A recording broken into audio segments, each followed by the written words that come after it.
Assalamualaikum warahmatullahi wabarakatuh. Perkenalkan, saya Putri Mesya Rezita, kelas HKI 5B. Dengan NIM 123120339, tanpa berlama-lama, mari kita simak video berikut ini. Cikal bakal peradilan administrasi di Indonesia dimulai pada masa penjajahan Belanda. Pada tahun 1914, pemerintah Hindia Belanda membentuk College van Administrative Rechtspraak atau disingkat KAR. Lembaga ini bertugas mengadili sengketa antara rakyat dengan pemerintah. Meskipun sudah diamanatkan konstitusi, pembentukan petun baru terwujud 41 tahun setelah kemerdekaan, yakni pada tanggal 29 Desember 1986. Pemerintah mengesahkan Undang-Undang Nomor 5 Tahun 1986 tentang Peradilan Tata Usaha Negara. Undang-undang ini mengatur secara komprehensif mengenai kewenangan, susunan organisasi, dan hukum acara petun. Pembentukan undang-undang ini merupakan tonggak bersejarah dalam perlindungan hak-hak rakyat terhadap tindakan pemerintah. Petun pertama kali dibentuk di 5 kota besar, yaitu Jakarta, Medan, Palembang, Surabaya, dan Ujung Pandang atau sekarang dikenal dengan Makassar. Ini menandai dimulainya era baru dalam sistem peradilan Indonesia. Seiring perkembangan zaman, Undang-Undang Petun mengalami beberapa perubahan penting. Pada tahun 2004, di Undang-Undang Nomor 9 Tahun 2004 yang mengubah Undang-Undang Nomor 5 Tahun 1986. Perubahan ini memperluas kompetensi petun dan memperbaiki beberapa ketentuan acara. Kemudian pada tahun 2009, keluar Undang-Undang Nomor 51 Tahun 2009 sebagai perubahan kedua. Undang-undang ini semakin menyempurnakan sistem peradilan tata usaha negara, termasuk memperjelas definisi-definisi dan prosedur beracara. Hingga saat ini, petun telah berkembang pesat dengan jumlah pengadilan yang semakin banyak di seluruh Indonesia. Petun hadir sebagai lembaga yang menjamin kontrol yuridis terhadap tindakan pemerintah dan melindungi hak-hak masyarakat. Kehadiran petun memiliki makna penting dalam negara hukum.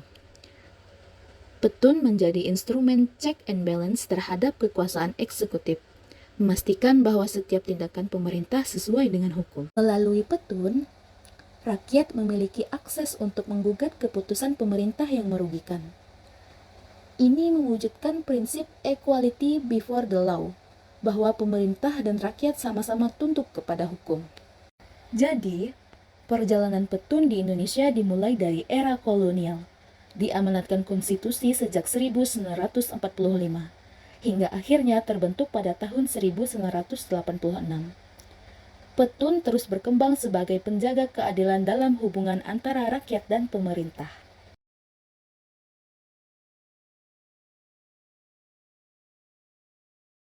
Kompetensi pengadilan terbagi menjadi dua jenis, yaitu kompetensi absolut dan kompetensi relatif. Kompetensi absolut PT-UN adalah kewenangan untuk memeriksa, memutus, dan menyelesaikan sengketa di bidang tata usaha negara.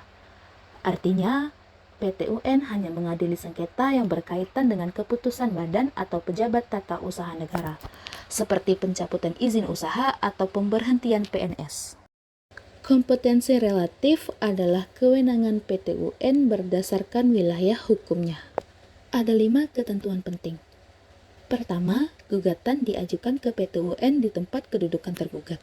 Kedua, jika tergugat lebih dari satu di wilayah berbeda, gugatan dapat diajukan ke salah satu PT-UN tempat kedudukan tergugat. Ketiga, gugatan dapat diajukan ke PT-UN tempat kediaman penggugat untuk diteruskan ke PT-UN yang berwenang. Keempat, jika penggugat dan tergugat di luar negeri, gugatan diajukan ke Pengadilan Jakarta. Yang kelima, jika hanya penggugat di luar negeri, gugatan diajukan ke PT-UN tempat kedudukan tergugat. Jadi, kompetensi absolut menentukan jenis perkara, sedangkan kompetensi relatif menentukan wilayah pengadilan yang berwenang. Objek sengketa di PT-UN adalah keabsahan keputusan tata usaha negara atau KETUN. Sengketa TUN adalah sengketa antara orang atau badan hukum perdata dengan badan atau pejabat TUN akibat dikeluarkannya KETUN. Selanjutnya, kita masuk ke subjek sengketa. Subjek sengketa terdiri dari 3 pihak. Yang pertama, penggugat. Penggugat adalah orang atau badan hukum perdata yang merasa kepentingannya dirugikan oleh ketun. Yang kedua, tergugat. Tergugat adalah badan atau pejabat tun yang mengeluarkan keputusan berdasarkan kewenangannya. Dan yang ketiga adalah intervensi. Intervensi yakni pihak ketiga yang mempunyai kepentingan dalam sengketa. Mereka bisa masuk atas perkara sendiri, ditarik oleh majelis hakim, atau permintaan salah satu pihak yang bersengketa. Jadi, objek sengketa tun adalah ketun, sedangkan subjeknya meliputi penggugat, tergugat, dan intervensi. Memahami keduanya penting untuk proses beracara di PT UN. Ada dua bentuk. Pertama, keberatan, yang diajukan kepada penerbit ketun. Dan kedua adalah banding. Banding administratif yang diajukan kepada instansi atasan. Pra-peradilan. Pra-peradilan berfungsi memeriksa hal-hal seperti kewenangan pengadilan. Jawaban tergugat, ketiga replik, keempat duplik, kelima pembuktian. Ada 3 jenis putusan. Pertama, putusan mengabulkan gugatan, yang menyatakan ketun batal atau tidak sah. Kedua, putusan menolak gugatan, yang menyatakan gugatan tidak beralasan. Dan yang ketiga, putusan tidak menerima gugatan, jika gugatan tidak memenuhi syarat formil.